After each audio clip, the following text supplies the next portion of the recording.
Estás escuchando Que no nos determinen, un podcast de Uni4Equity. Masculinidad tóxica o hegemónica, machos alfa, heterobásicos y nuevas masculinidades son solo algunas de las expresiones que salen a la luz cuando se debaten cuestiones relacionadas con la masculinidad y con la posición social que ocupan los hombres en la sociedad. Expresiones que muchas veces utilizamos sin saber muy bien a qué se refieren y que depende de cómo las usemos, van a dar lugar a una lucha de bandos que no nos lleva a ninguna parte.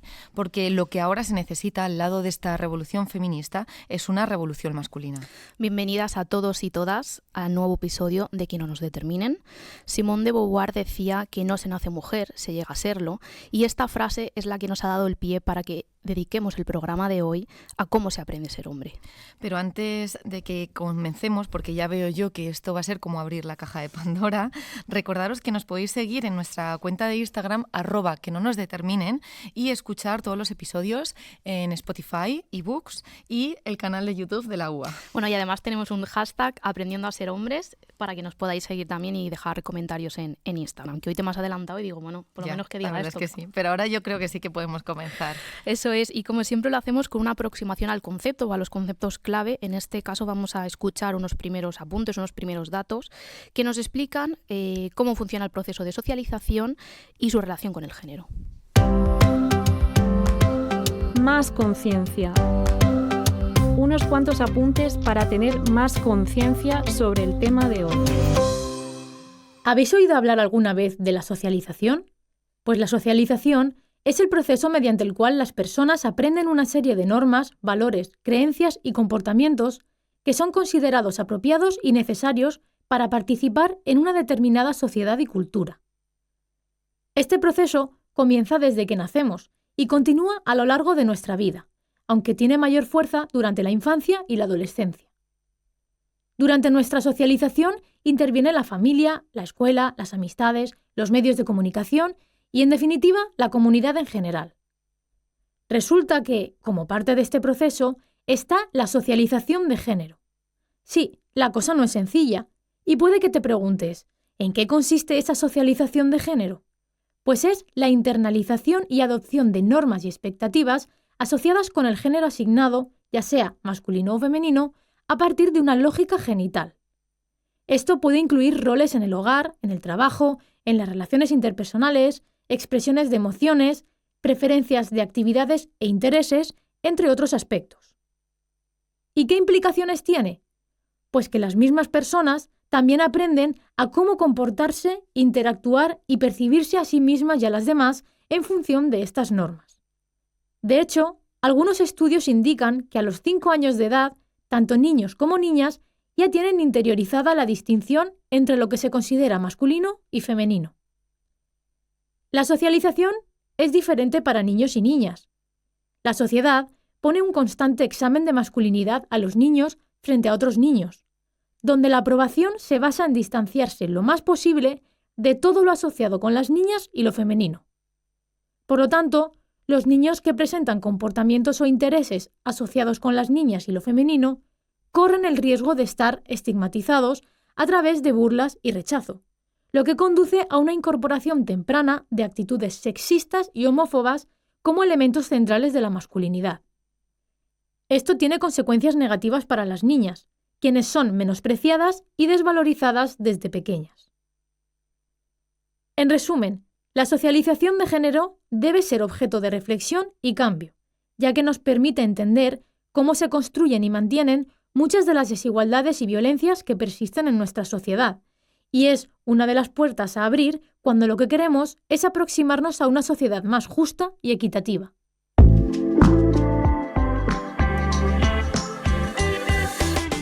Pues no hay mejor manera de abordar un tema que apela directamente a los hombres que con un hombre que trabaja día a día para deconstruir el significado de ser hombre. Graduado en Sociología por la Universidad de Alicante, máster en Dinámicas de Cambio en Sociedades Modernas por la Universidad Pública de Navarra y doctorando en Estudios Interdisciplinares de Género por la Universidad de Alicante. Ismael Ocampo, qué gusto tenerte aquí. No, el gusto es mío, Rocío, Iris, pues es un gusto estar aquí en Que no nos determinen, pues soy seguidor de ustedes y para mí es un placer estar acá pues hablando de un tema que a mí me apasiona y aparte me interpela, como es hablar de las masculinidades, el ser hombre, la violencia de género, así que pues un súper gusto, un gran gusto para mí estar acá compartiendo con ustedes. Recién llegado te iba a decir de México, pero como México es tan grande y Ciudad de México tiene tantos millones de habitantes, casi media España, recién llegado desde allí, casi a nuestro estudio, hace un par de días llegaste aquí a Alicante, tienes una semana intensa porque ayer estuvimos también en un seminario y estás aquí en el podcast y bueno, sé que tienes en lo que queda de semana y la que viene diferentes seminarios, talleres sobre estos temas. Sí, vengo pues por tema del doctorado, pues aquí en la Universidad de Alicante, estoy ahí en el centro de la Ciudad de México, así en el mero centro, como dirían en México mismo, y pues aprovechar estar aquí en Alicante, que bueno, aquí he estado pues una parte importante de mi vida y también pues parte de mi masculinidad, también se vincula pues a la masculinidad alicantina, que no sé si sea bueno o malo, pues seguramente cosas positivas y también de otras, claro. Pues están en mi ser alicantino también. Lo mismo sacamos una denominación de origen masculinidad alicantina. Bueno, hemos titulado este episodio ¿Cómo se aprende a ser hombre? Y teniéndote aquí, creo que es obligado preguntarte ¿cómo aprenden los niños a ser hombres? Pues es una gran pregunta. Yo pensaría que los hombres estamos constantemente aprendiendo a ser hombres. Desde el momento en que nacemos ya pues hay varios estudios, ¿no?, que nos hablan, por ejemplo, de la manera en la cual pues se da la crianza, ¿no?, el acercamiento afectivo, el cuidado que se les da a los niños. En los niños hay varios estudios que nos hablan de las diferencias, pero seguimos aprendiendo a ser hombre a lo largo de nuestra vida, hasta incluso el momento de la muerte, ¿no? Se suele decir que hay formas de morir como hombre, ¿no? Totalmente. Entonces, pues podemos decir que hasta incluso hay formas de morir como hombre, sí, pero no hay formas de morir como mujer en sí mismo, o que lo construya como mujer, ¿no? Tenemos todo el tema de los feminicidios, pero no una forma de morir que te haga ser mujer. Incluso nos hacemos hombres en nuestra propia muerte, ¿no? Entonces, el ser hombre es un hacer constante, y pensaba ahora que escuchaba pues esa frase de Simone de Beauvoir, ¿no?, de que pues una mujer pues no nace, sino que llega a serlo. Para los hombres pues diría que es lo mismo, y me quedo pensando si en algún momento llegamos a ser hombre de una manera completa, o si llegamos, pues puede pasar cualquier cosita en nuestra vida que enseguida nos baje de nuestro estatus de la masculinidad. Entonces eso también nos habla de lo que estaremos hablando un poco el día de hoy, de las actitudes, acciones constantes que tenemos que hacer los hombres para revalidar ese ser hombre. Pues parte de lo que vamos a tratar hoy tiene que ver con la investigación Jugando a ser grandes, ¿no?, que forma parte de la Global Boyhood Initiative de Equimundo y que se ha desarrollado en varias ciudades de México. Nos gustaría saber en este contexto qué habéis encontrado sobre la relación de los hombres con la masculinidad, es decir, esos valores sociales, culturales que se atribuyen a la masculinidad para definir lo que es ser un hombre. Sí, esta investigación se hizo en 4 ciudades del sur, con frontera con Guatemala, hasta pues Tijuana, que bueno, ya es más famosa, ahí en el norte con Estados Unidos, con San Diego, pasando por Monterrey, Ciudad de México, y trabajamos con niños y niñas, en este caso, desde preescolar hasta secundaria, ¿no?, que fue una experiencia muy interesante trabajar con niños bien pequeñitos, claro, y niños y niñas. Y a partir de talleres, de entrevistas, con los ya más grandes pudimos hacer como una encuesta. También trabajamos con docentes, con padres, madres y tutores. Ahí fue un trabajo muy, muy interesante que pudimos hacer, muy amplio. Y lo interesante es ver cómo ya en esos niños de 4 o 5 años de preescolar, del kinder, ¿no?, como aquí se le dice, cómo ya empiezan a haber diferencias en la socialización de género. Se suele decir en varias investigaciones, y nosotros pues ya lo comprobamos en esta, de que antes de los 5 años o llegada a los 5 años ya niños y niñas ya tienen claro el mundo de lo masculino del mundo de lo femenino, qué es lo propio de los hombres y lo propio de las mujeres. Quizás no con una total claridad, pero ya distinguen que hay 2 mundos. Y estos 2 mundos no significa pues que niños azul, niñas rosa, no significa pues que hay una serie de actividades que son propias de los hombres y propias de las mujeres y que son prohibidas mutuamente, y que no solamente generan como una división, sino también una jerarquización, porque se le da más valor a lo que se considera masculino. Veíamos, por ejemplo, cómo en las escuelas desde muy pequeñitos se motivaba el tema, por ejemplo, de los cuidados, ¿no? De ordenar los juguetes, de todas las cuestiones de cómo, pues, al terminar una actividad se limpia, cómo ya desde muy pequeños los niños, los hombres, aprendemos a desentendernos, ¿no? A no ordenar, A no a no ordenar. limpiar, que lo hagan ellas. Y las niñas aprenden ya a tener como esta cuestión de ordenar las cosas. Y eso no tiene que ver con una cuestión biológica, o por lo Claro. menos no principalmente, ¿no? Sino tiene que ver con los que las niñas y niños pues van viendo en sus hogares. Totalmente. Van aprendiendo, ¿no? Somos seres que, como comentaban en la cápsula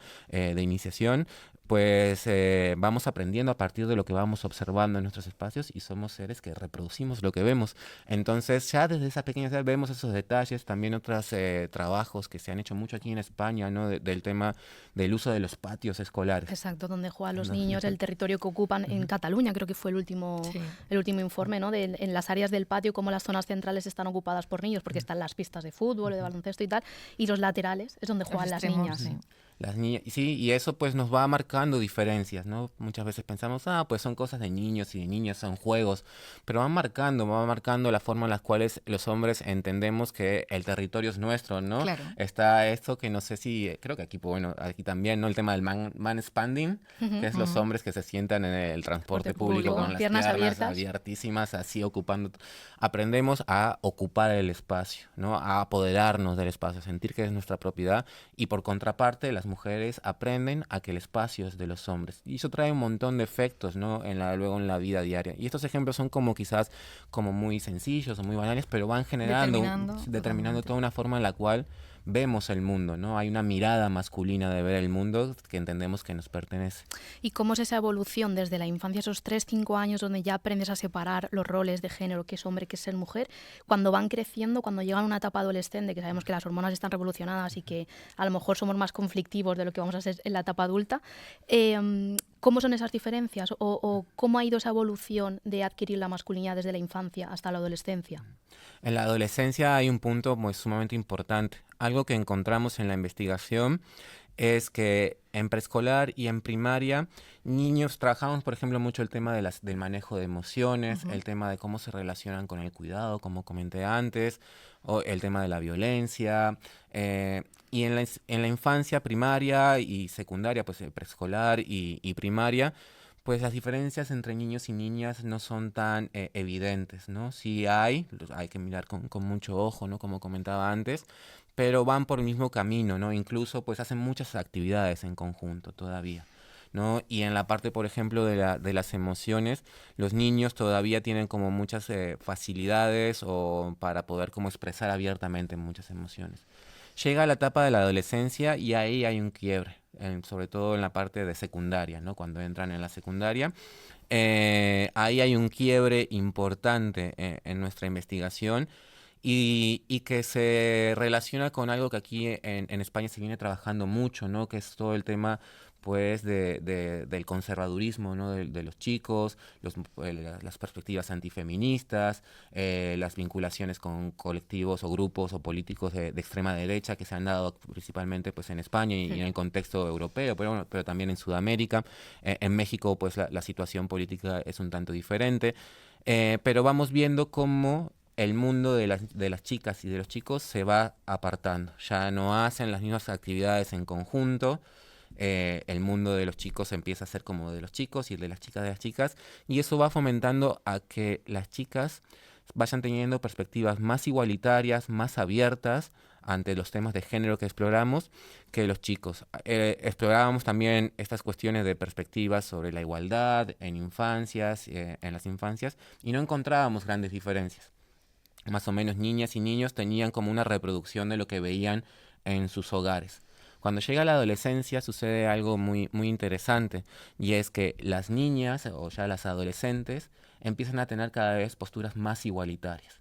Y pues ahí nuestra interpretación es el peso que tiene pues los imaginarios o las ideas o los discursos feministas que pues atraen a las chicas a ver, no sé, en redes sociales, a agruparse, a reflexionar sobre las desigualdades, que les lleva pues a tener posturas cada vez más igualitarias. O sea, no nacen con esas posturas igualitarias, las van acercando a partir de la socialización femenina en este caso. Los chicos, lo contrario.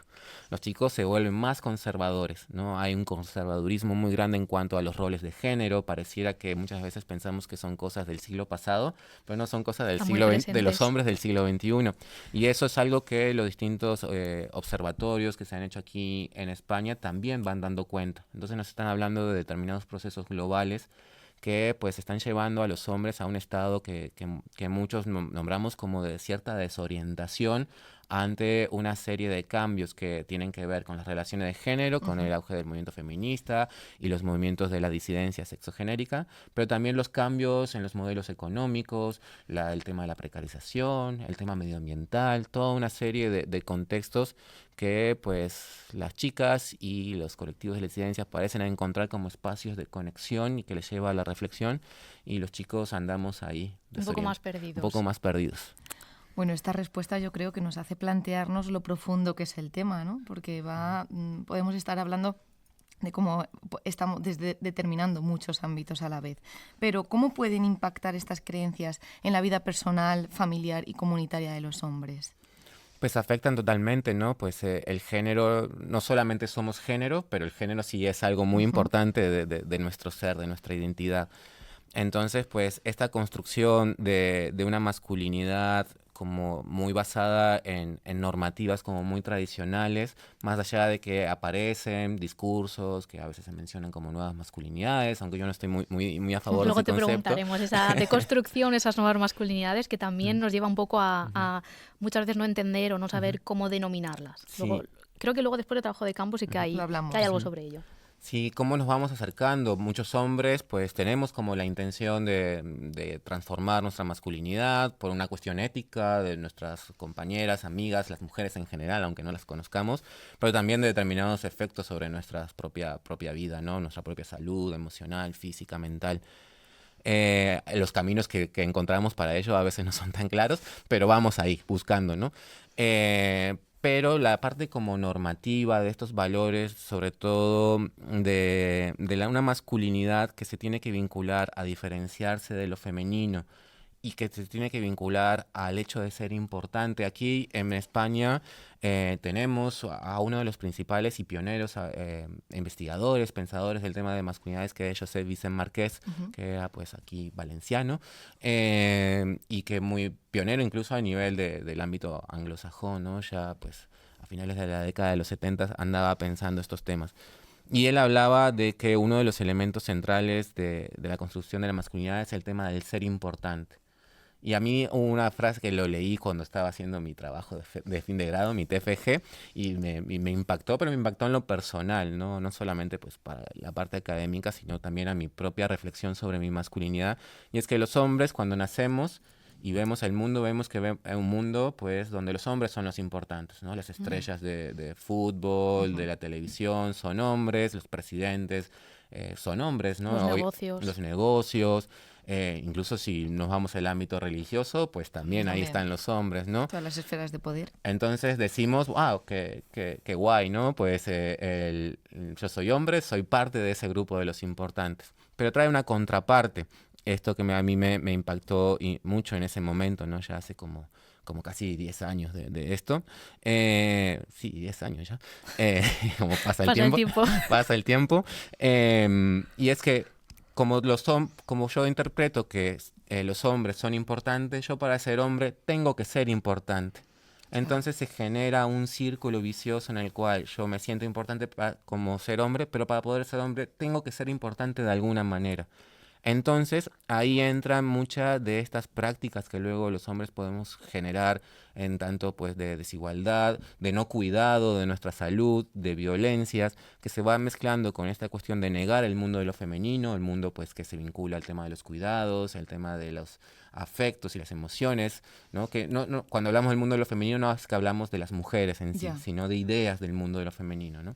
tenemos que negar todo eso, porque si no, pues todos conocemos un montón de insultos que se les pueden decir aquí, en México o en Uruguay, donde soy nacido, a los hombres que buscan pues acercarse a espacios como más emocionales o más vinculados al mundo de lo femenino, y al mismo tiempo ser importantes. Entonces, eso trae un montón de efectos para los hombres, para las mujeres, para las disidencias, para la comunidad, para la naturaleza, para la sociedad en su conjunto. Por lo que nos estabas comentando, estos privilegios, esta forma de querer ser importantes, que necesitan los hombres para afianzar esa masculinidad, también está muy relacionada con que después ejerzan violencia de género contra las mujeres, ¿no? ¿Habéis podido detectar en esa investigación que comportamientos de masculinidades más hegemónicas están mirando más o viran más hacia tipos de violencias? Sí, eso se veía, sobre todo, el trabajo que hicimos con jóvenes fue vía talleres, ¿no? Hicimos una estrategia de talleres, una metodología en la cual elaborábamos unos talleres y recopilábamos información, ¿no? Sobre todo eso era muy importante para poder trabajar con niños de preescolar, ¿no? Niños y niñas, porque no podemos hacerles entrevistas o una encuesta, ¿no? Y eso lo hicimos tanto en infancias como con adolescencias. Y en adolescencia pues ya se dan estas dinámicas, ¿no? Del ejercicio de la violencia. Entre ellas hacíamos muchas dinámicas que tenían que ver con el tema también de la homofobia, y cómo cuando los mencionábamos enseguida aparecían las burlas, los problemas, el bullying entre chicos, y las chicas como en otra sintonía. No quiere decir, tampoco se trata de romantizar o idealizar a las chicas, pueden también haber ejercicios de violencia por parte de ellas, de otras maneras o de las mismas, pero sí como esta cuestión de la cofradía masculina, ¿no? Del grupo, de las manadas masculinas, ¿no? Que se van haciendo como este tipo de bromas que muchas veces también se menciona como la cuestión del pacto patriarcal, ¿no? De que yo no puedo decir, oye, compa, eso está mal, y si lo digo, pues corro el riesgo de que me expulsen del grupo, me violenten, ¿no? Yo sea el bulliado, ¿no? Entonces vemos eso, pero también algo que también me gustaría como remarcar es que no todos los chicos siguen este patrón o esta norma de la masculinidad, ¿no? Pues el género no es destino, si bien es un orientador que nos empuja y nos mueve hacia distintos lugares muy específicos, pues también los chicos van generando como estrategias de resistencia, de reapropiación, de cambio, de reforzamiento. Creo que el contexto actual tenemos que verlo desde ese marco, ¿no? Ese marco de la complejidad en el cual pues quizás podemos encontrar chicos que están como muy metidos con todo el mundo de los youtubers, de los streamers antifeministas, de los que enseñan a ligar, así como con cuestiones muy misóginas, pero incluso en esos chicos podemos encontrar elementos contradictorios, ¿no? Que nos invitan a pensar que quizás el chico, pues, al mismo tiempo que entiende que hay que, no sé, cuando una chica le dice que no 20 veces, sí, igual es sí, hay que insistir, o incluso pensar de emborracharla para poder aprovechar. Al mismo tiempo puede tener ideas o pensamientos sobre igualdad de género en otros ámbitos, ¿no? Entonces creo que es un mundo muy, muy complejo el que habitamos hoy, en el cual la gama de colores es muy amplia, ¿no? Entonces, sí, la violencia está como una forma de socialización, no solamente una cuestión de violentar a las mujeres, sino una forma en la cual los hombres aprendemos a socializarnos y a validarnos entre hombres por medio de la violencia. Pueden ser bien por vía juegos o bien como la violencia como parte de una forma de reafirmar mi parte al grupo y mi posición en el grupo. Pues con estas ideas, si te parece, vamos a escuchar lo que piensa la comunidad universitaria aquí en la Universidad de Alicante y cómo de influenciados están por la masculinidad. Esto es Trabajo de Campus, un espacio centrado en darle voz a la comunidad universitaria. Estudiantes, profesorado y personal de la Universidad de Alicante responden a nuestras preguntas.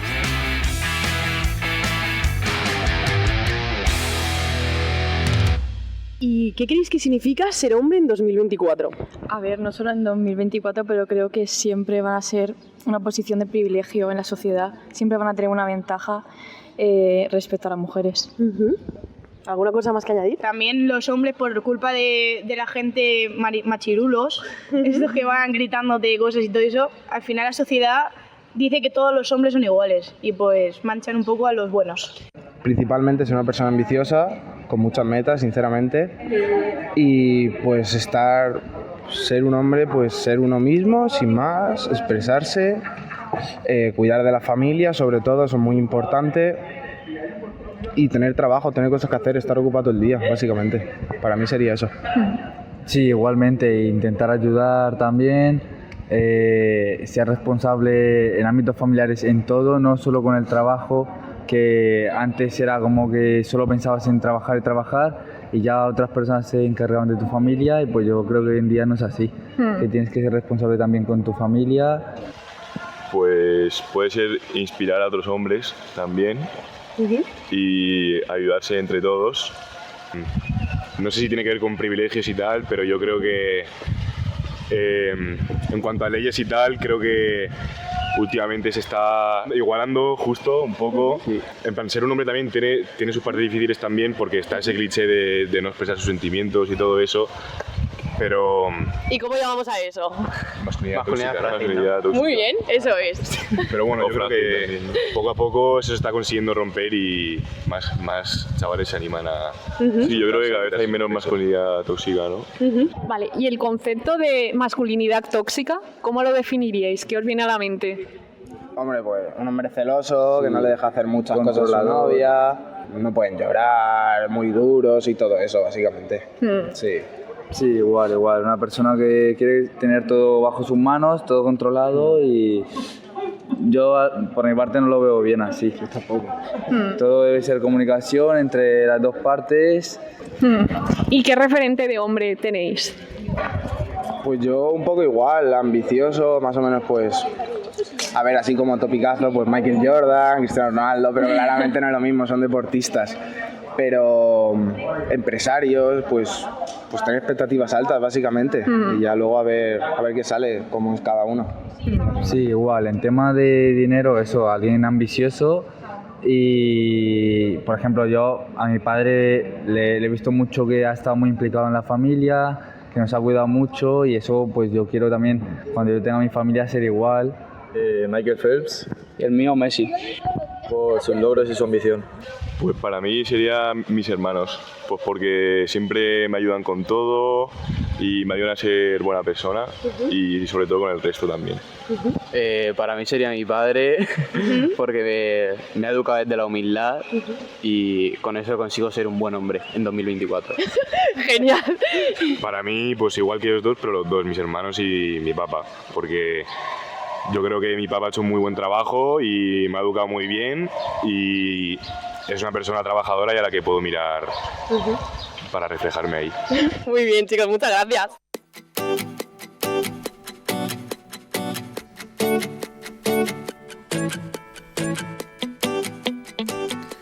Pues como siempre tenemos opiniones bien diversas dentro de nuestra comunidad universitaria, que también está muy bien conectar un poquito con qué piensan. En este caso creo que eran casi todo alumnos por las voces. Bueno, Ismael, tenemos un montón de cosas que comentar. Algunas ya se han dicho: privilegios, ambición, dinero, trabajo, cuidar de la familia, ayudar. ¿Qué nos dices? ¿Por dónde empiezo? Por donde quieras, te dejamos elegir. Está súper interesante, pues enhorabuena por el trabajo. Me llamó muchísimo la atención lo repetido del tema de la ambición. Sí. Y justo hace un tiempito estaba leyendo pues una serie de artículos de cómo pues una serie de investigaciones que hacían análisis de los youtubers, ¿no? Y los streamers. Y cómo estos streamers o youtubers masculinos que tenían que ver con el deporte, con el gamer y con varios espacios, pues ponían en el centro el tema del hombre hecho a sí mismo y que se hace a sí mismo y que tiene éxito por sus propias capacidades, y cómo eso se pone en el centro todo el tiempo en el discurso, ¿no? El discurso del éxito constante. Vinculado a la parte económica, pero también vinculada, por ejemplo, al uso, y uso la palabra de uso a propósito, de las mujeres, ¿no? Como también en esos espacios las mujeres están como acompañando, ¿no? A estos hombres como un bien de prestigio, como también sucede en muchos casos con los jugadores de fútbol, ¿no? Entonces, pues ahí vemos como un cruce, ¿no? De determinadas lógicas que tienen que ver con esta cuestión de nuevamente de lo importante, como un aumento de esta idea del hombre hecho a sí mismo ahora con la ambición, con esta cuestión como depredadora de tiburón, ¿no? Sí, empresarial. Lobo de Wall Street. El lobo de Wall Street. Y mezclado con un contexto social también, ¿no? Creo que siempre es importante abordar el género enmarcado en un contexto, en este caso, pues de una economía neoliberal, ¿no? Que marca eso, ¿no? Del hecho a uno mismo, uno se tiene que hacer a uno mismo, el éxito es de uno, una cuestión muy individual, ¿no? Como muy poco de lo colectivo por una parte. Por otro me llamó como mucho la atención el tema de los cuidados, que yo pues también trabajo mucho dando talleres y capacitaciones y acompañamiento y solemos como marcar la diferencia y hacer la pregunta, ¿cuál es la diferencia entre proteger y cuidar? ¿No? Porque a los hombres siempre se nos ha enseñado a proteger. Tenemos que ser los protectores. Y el cuidado es cuestión de las mujeres, ¿no? Históricamente. Entonces, ¿qué conlleva esa diferencia entre proteger y cuidar? ¿Cuál es el vínculo que genero con la otra persona a partir de esas dos posiciones? Y me parece como bien interesante cómo también está esta figura del padre, como una figura cercana que acompaña. Entonces yo me quedo pensando que estamos viviendo un mundo como muy ambivalente, ¿no? Donde por un lado está como esta cuestión de la ambición, del hacerse a sí mismo, del individualismo, del ser importante a toda costa, como para validar la masculinidad. Y por otro lado, pues aparecen como algunos referentes que podrían validar como formas por lo menos de paternidad y de afectividad. Por ahí escuchaba que ya la masculinidad tóxica pues ya no existe más, o que ya han cambiado, y eso es algo muy interesante porque, bueno, en mi tesis doctoral eso surge mucho, ¿no? Hay como dos visiones de la masculinidad y de los hombres muy diferentes en función de los hombres y de las mujeres. Los hombres solemos pensar que pues ya el tema del machismo y esas cosas son cosas del pasado y ahora somos todos chicos pues deconstruidos, o que ya eso no existe más. En cambio, las mujeres pues viven otra realidad y ven otra realidad y pues son más críticas con los procesos de cambio. Entonces me parece que escuchar sobre todo a los chicos, en este caso, nos habla pues de un mundo que va por varios lados. Y yo pensando sobre todo en el plano de la intervención, cómo yo quizás me puedo quedar como muy clavado con el tema de la ambición, y creo que es muy importante abordarlo, pero quizás hay ahí como unas puntitas en el tema de los cuidados que puedo quizás como entrarle por ahí y empezar a trabajar. Creo que ahí hay como este estar de los jóvenes hoy en día, ¿no? Y esta parte de la visión como más negativa que tienen las mujeres sobre los hombres, que nos habla, por un lado, de una realidad social, y por otro también de dificultad, de esto que hablábamos al principio, de cómo los mundos parecen ir como en direcciones no tan similares, y qué está pasando en esa relación. A mí es que esto me da un poco de vértigo, ¿no? Esto que estabas comentando de los hombres y streamers, ¿no? Que te invitan también a trabajar en ti mismo constantemente, la importancia que tienes tú, y no el entorno no significa nada, ¿no? Y yo te quería preguntar justamente esto, ¿cómo podemos construir esta creencia de omnipotencia, de poder o de privilegio que envuelve esta masculinidad hegemónica, vamos a decir? Hay varios estudios aquí en España que en esto que mencionaba antes, que vienen trabajando el tema de los incels, de los grupos de streamers. Sí.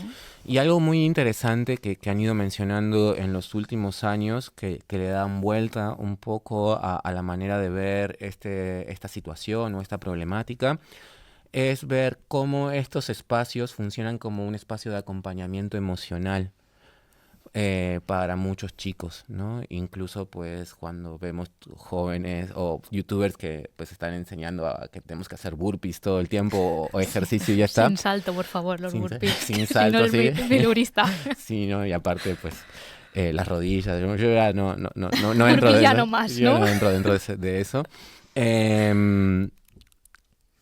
empiezan a trabajar el tema de que hay un acompañamiento emocional, que a veces suena como raro, incluso si se lo dices a ellos, pues probablemente va a ser un rechazo, ¿no? Va a haber un Quizás. rechazo, aquí no hay acompañamiento emocional, acá todos somos bros y todos nos estamos acompañando.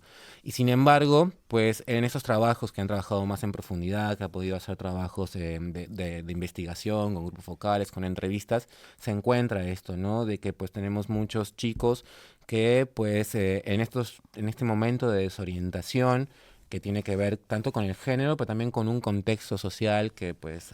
Es que yo creo que esto es clave, ¿no? ¿Cuál es el contexto social, histórico y político que estamos viviendo? Porque esa sensación constante de querer llegar a un puesto de poder importante es lo que nos está generando ese contexto, ¿no? Sí, y que venga alguien y te pueda estar diciendo bro todo el tiempo, o compañero, o acercarte, o decirte tú vales, o vente para acá, termina siendo como un acompañamiento emocional importante. Y yo pues pensaría de una manera crítica también con mi propio trabajo y con el mundo de mi trabajo, en el cuál es el acompañamiento emocional que le estamos haciendo a estos chicos. Porque también muchas veces solemos decir, bueno, tú tienes que responsabilizarte de tus privilegios y tus machismos, pero al fin y al cabo eso no es tan diferente de, pues, tú hazte a ti mismo y sé millonario por tu cuenta. Porque claro, pero ahí no te dicen que a lo mejor ya partes de una base muy privilegiada, ¿no? Que no vienes de la clase más... O que tampoco tienes las herramientas para dejar de ser tan privilegiado y ver cómo las puedes utilizar. Exacto. Muchas veces desconoces qué puedes hacer. Sí, y los privilegios son sociales. Total. Entonces, ¿cómo hacemos procesos colectivos, ¿no? De acompañamiento para darnos cuenta de que sí tenemos determinados privilegios, que los tenemos que desactivar de manera colectiva? Obviamente hay un trabajo personal de darnos cuenta, de responsabilización, pero yo, por ejemplo, a mí se me resulta muy fácil dar como ejemplo, yo vivo en Ciudad de México y soy un hombre blanco, ¿no? Yo tengo un montón de privilegios por ser un hombre blanco en Ciudad de México. Y yo no puedo desactivarlos todos porque luego cuando voy al mercado, pues es como, a mí no me va a estar mirando el de seguridad, ¿no? Claro. Detrás todo el tiempo. Oye, no puedo ir al de seguridad a decirle, oye, mírame que yo también puedo ser peligroso, ¿no? Claro. Entonces, yo tengo que ser consciente de eso y de, sobre todo, las relaciones de desigualdad que mi privilegio genera con las demás personas y ir así generando un cambio colectivo. Yo creo que también tenemos que colectivizar el trabajo, ¿no? Porque pienso que muchas veces el tema de la ultra responsabilización individual que a veces podemos hacer desde algunos espacios a los hombres, de pues tú trabájate, tú responsabilízate, tú deconstrúyete. Sí, hay una parte individual que es fundamental, que uno tiene, como se dice en México, pues hacerse un clavado para uno mismo, pero también tenemos que generar espacios de colectividad. Y en los grupos de masculinidades alternativas, pues muchas veces eso no existe. ¿No? Sí, son espacios a veces muy, muy solitarios y estos grupos, esos otros grupos, son lo contrario, son espacios, aunque sean en versión digital, son espacios de mucho acompañamiento. Sí. Bueno, hablábamos antes eso de nuevas masculinidades o de deconstruir la masculinidad. No sé si es posible deconstruirla o reiniciarla, volver a ese inicio para que sea más saludable o más igualitaria. ¿Qué diferencias encuentras tú o cuál es tu postura en cuanto a esa deconstrucción o esa nueva creación de una masculinidad? Habrán quien diga que hay que destruirla también, ¿no? Bueno. Yo no pienso también hay que pensar de manera, pues, de las posibilidades, ¿no? Claro, también reales que tenemos. Con las que contamos. Un poco va en dirección a lo que venía mencionando. Yo pienso que no tenemos que buscar un modelo de masculinidad, sino pues que los hombres entendamos, nos demos cuenta que no nos damos cuenta, como se suele decir, y entendamos que tener como una postura ética frente a las relaciones sociales.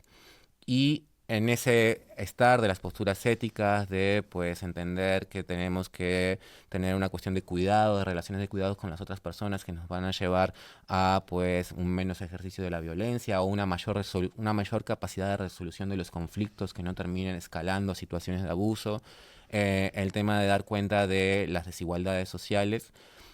Creo que va por ahí el camino y las formas en las cuales los hombres podemos habitar esos espacios tienen que necesariamente ser múltiples. Podemos encontrar quizás chicos como más introvertidos, que puedan tener esa posibilidad, pero también podemos encontrar chicos que pues les encante el deporte y hacer los burpees y tener como una actitud ruda, pero lo importante es que puedan tener una actitud de no violencia y de igualdad. Creo que ahí está el camino y no tanto pues decir pues los hombres tienen que ser de determinada manera, porque creo que eso termina siendo como contraproducente, ¿no? Me parece que venimos desde hace varios años trabajando y haciendo un importante esfuerzo, y sin embargo, pues vemos que pues los hombres jóvenes se nos están yendo por caminos contrarios a los que estamos proponiendo. Entonces tenemos que pensar nuevas estrategias, ¿no?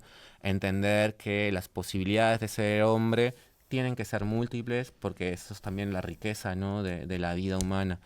Y que pues a mí algo que siempre me sirve mucho para entender es que a veces podemos tener al machirulo estereotipado completo y al hombre deconstruido estereotipado por completo. Pero sin embargo, muchas veces podemos encontrar que ese hombre ultra deconstruido, pues luego tiene pues denuncias, violencias, y quizás el machirulo pueda tener un montón de actitudes o discursos, pero luego puede tener actitudes mucho más igualitarias que las que puedo tener yo que ando dando estas pláticas, ¿no? Entonces creo que es muy importante eso, ¿no? Que poner en el centro que nuestro objetivo tiene que ser la construcción de igualdad y de no violencia, y que el trabajo en masculinidad es una herramienta para llegar a eso, pero no se trata de convertir ahora en un modelo de masculinidad, en uno o dos modelos rígidos, sino entender que se puede ser hombres de múltiples maneras, incluso abordando o habitando formas que podemos quizás como entender como estereotipadas, pero que busquen que pongan en el centro el tema de los cuidados, el tema pues de la no violencia, el tema de la igualdad, del respeto. Pues en esa idea que estaba hablando ahora Ismael, hay un podcast que tiene Play que se llama ¿Qué hombres?, que uno de los presentadores de los que participa es Tote, a lo mejor tú no lo conoces, no ha llegado hasta México, pero era futbolista de segunda división, creo, durante muchos años, y ahora es una persona que, visto de una manera pues que podríamos decir que es más feminizada, porque lleva crop tops, lleva faldas, simplemente le gusta vestir así y se reconoce de esa manera, y cuenta muy bien el proceso que ha tenido aquí de decir, bueno, es que si me quiero poner una chaqueta fucsia y unos calcetines de otro color o llevar una falda, ¿por qué no? Y antes era jugador de fútbol. Entonces ya se está empezando a romper, por lo menos aquí, ya tenemos esa escala de grises donde podemos ver esa deconstrucción de la masculinidad en pequeñas dosis, pero está sucediendo. O sea, si no has visto el podcast, lo puedes seguir por Instagram, está muy interesante. Luego te lo pasamos. Yo te quería preguntar, porque estabas comentando estas estrategias que van hacia una buena dirección, ¿no? O sea, nos invitan a un buen puerto, pero para esto, ¿de qué recursos disponen los hombres para promover esa masculinidad, los hombres y toda la sociedad, esa masculinidad más saludable, más igualitaria y de buen trato? Pues recursos, pues sí, seguimos careciendo, ¿no? de recursos, pero hay cosas. Pues aquí en la universidad, pues por ejemplo en la página de igualdad, pues hay todo un listado de espacios aquí en la comunidad valenciana y en otros espacios de España, de guías didácticas, de libros, de investigaciones, pero principalmente para la gente que no está tan metida en el mundo de la investigación, de espacios, ¿no? Donde se pueden acercar a dialogar. Hay varias personas construyendo, pues, así como hay muchos youtubers e Instagram que hacen como mucho ruido y aparte tienen muchos seguidores, por un lado, pues también hay otros trabajando, haciendo podcast, reflexionando sobre el tema de la masculinidad. Hay autores, hay todo ya un mundo de, pues, audiovisual que sigue siendo como minoritario, pero que está ahí. Creo que es como la invitación a acercarse a esos espacios, ¿no? A empezar también a romper con los propios espacios, ¿no? Esto que me mencionabas del jugador de fútbol me parece fundamental, porque muchas veces no nos acercamos a esos espacios, porque son espacios muy masculinos, tenemos que ir por otros lugares, pero no, tenemos que ir a los espacios donde los hombres... Más presencia hay. Más presencia hay, y donde también, pues, la pasamos bien, ¿no? También, y donde nos socializamos, porque no se trata de que, bueno, ya no juegues más al fútbol, ¿no? Sino cómo reinventamos formas de habitar las relaciones entre hombres en los propios espacios masculinos. Entonces yo creo que hay que ir pensándole por ahí, por esos caminos. Obviamente tiene que haber toda una serie de políticas públicas que pues van y vienen a veces en los contextos en los que vivimos, lamentablemente. Entonces pues yo creo que los recursos están por ahí. Lamentablemente, pues por ejemplo en el tema de redes sociales, las personas que andamos en estos temas no tenemos el mismo nivel de popularidad que los otros, pero están ahí, y parte también de quienes estamos es hablar, dialogar, y yo creo que algo muy importante que por lo menos a mí me ha ido sirviendo es cómo nos acercamos con esos hombres que tenemos cerca, con mi hermano, mi primo, mi amigo, mi compañero de trabajo, cómo nos acercamos de una manera que los invite, ¿no? Que los invite a reflexionar sobre estos temas, a entender que estos temas no solamente es una cuestión de las mujeres o las disidencias ahí que están exigiendo, sino que también es una cuestión de un buen vivir para todas las personas, ¿no? De una cuestión incluso hasta de sobrevivencia planetaria en ese sentido. Entonces, ¿cómo les vamos invitando y cómo vamos generando estrategias de diálogo donde yo pienso que quizás en alguno tenemos que ser como estratégicas y estratégicos y quizás no ir con todo de una y ir como haciendo esa reflexión, esa invitación y entender que los procesos de las personas no son lineales, ¿no? Entender que por uno también pasa el machismo, pasa el patriarcado, pasan las homofobias, las misoginias. Entonces, dar cuenta de cómo estoy habitado con eso, por estos sistemas, me pueden hacer entender y empatizar con cómo también mi compañero, mi amigo, mi compañero de trabajo está atravesado. Como que lo vuelvo a repetir, ningún hombre pues ha inventado el sistema patriarcal de machismo que reproduce. Ninguno lo hemos inventado, ya estaba ahí. Somos convocados a ello. Eso no significa que no sea nuestra responsabilidad, nuestras violencias, nuestros machismos, pero sí entender que podemos como desactivarnos, porque si el machismo está en mí, pues es más difícil. Si yo soy machista per se por ser hombre, está como complejo desactivarlo. Entonces entender lo que es un problema social que tenemos que desactivarlo de manera pues colectiva y también desde nuestro propio trabajo individual. Pues Ismael, nos quedamos con estas ideas. Estamos muy, muy contentas de que hayas podido estar con nosotras, cruzando el charco, viniendo directamente desde Ciudad de México, pero más agradecidas también de contar con tu perspectiva y con todo lo que conoces y bueno, animarte a que sigas en esta deconstrucción de las masculinidades para reconstruir masculinidades mucho más saludables. Un placer. Muchas gracias por este viaje también, que no solo ha sido físico, sino académico, y yo creo que eres el espejo en el que muchos otros hombres pueden mirarse, así que siga esta investigación y que sea muy, muy exitosa. No, enhorabuena, muchas gracias primero que nada y enhorabuena por el proyecto, pues ya les he estado viendo, así estaba muy, muy nervioso porque decía, este es un gran podcast, así de mucho nivel, entonces espero haber estado a la altura. Ahora con necesitamos que la comunidad también en México nos escuche, a ver si conseguimos que Ismael nos lleve hasta México. Ahí se vienen a hacer un podcast a Ahí México. Está. Pues nada, nos vamos con el ¿Sabías qué? ¿Sabías que en la web de la Unidad de Igualdad tenemos disponible la sección de Hombres por la Igualdad?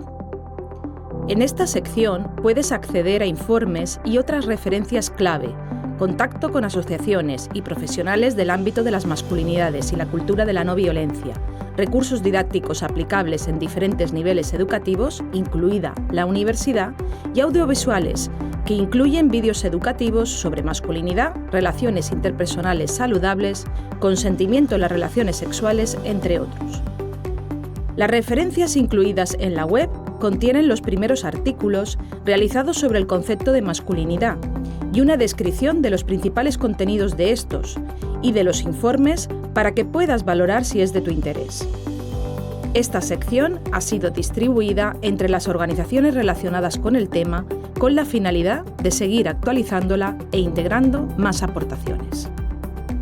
Si quieres saber más y contribuir a esta sección dedicada al área de Hombres por la Igualdad, visita la página web de la Unidad de Igualdad de la Universidad de Alicante.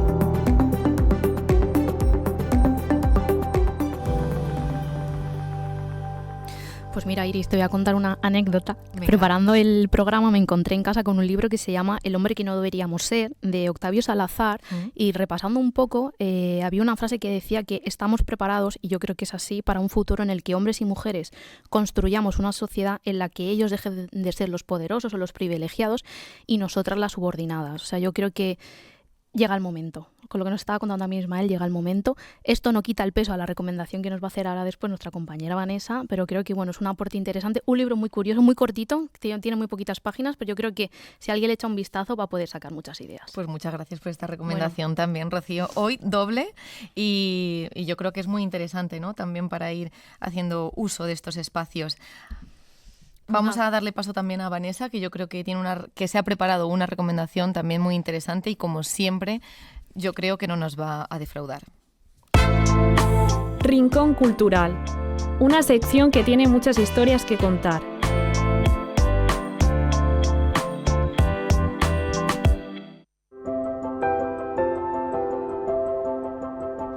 Como hemos mencionado en varios de nuestros programas, y concretamente en el de hoy, el compromiso de los hombres en la lucha contra la violencia de género y la consecución de la igualdad de derechos entre sexos es imprescindible. Por eso, hoy os queremos hacer saber la existencia de un recurso universitario. Como se ha comentado en ¿Sabías qué?, la Unidad de Igualdad tiene una sección que se llama Hombres por la Igualdad. Aquí, dentro de todos los recursos que podéis encontrar, están los recursos audiovisuales. Para el tema de hoy os recomendamos los vídeos educativos del proyecto Positive Mask. En total encontraréis 4. El primer vídeo es la presentación del proyecto.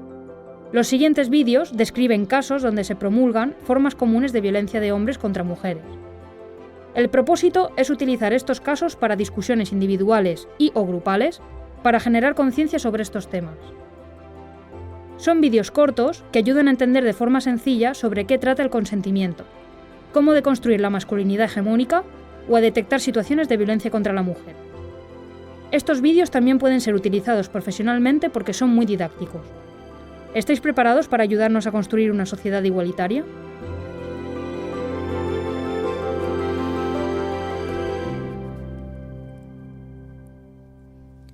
Pues otro programa más y ya van 8 y hoy la verdad que nos hemos extendido de tiempo, casi diría una barbaridad. Creo que va a ser el más largo, ¿no? Hemos estado tan a gusto, era todo tan interesante que cómo íbamos a cortar a Ismael me ha pasado en ello. rapidísimo, Entonces, creo que hemos hecho un repaso muy interesante y aún nos queda mucho.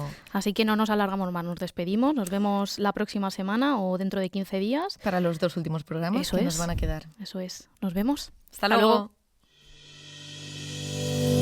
Si quieres estar al tanto de todas las novedades de Que no nos determinen y no perderte ninguno de nuestros episodios, síguenos en Instagram, suscríbete a nuestra lista de reproducción en Spotify o al canal de YouTube de la UA. Además, puedes consultar más información sobre el podcast en la pestaña de Uni4Equity dentro de web.ua.es/unidad-igualdad.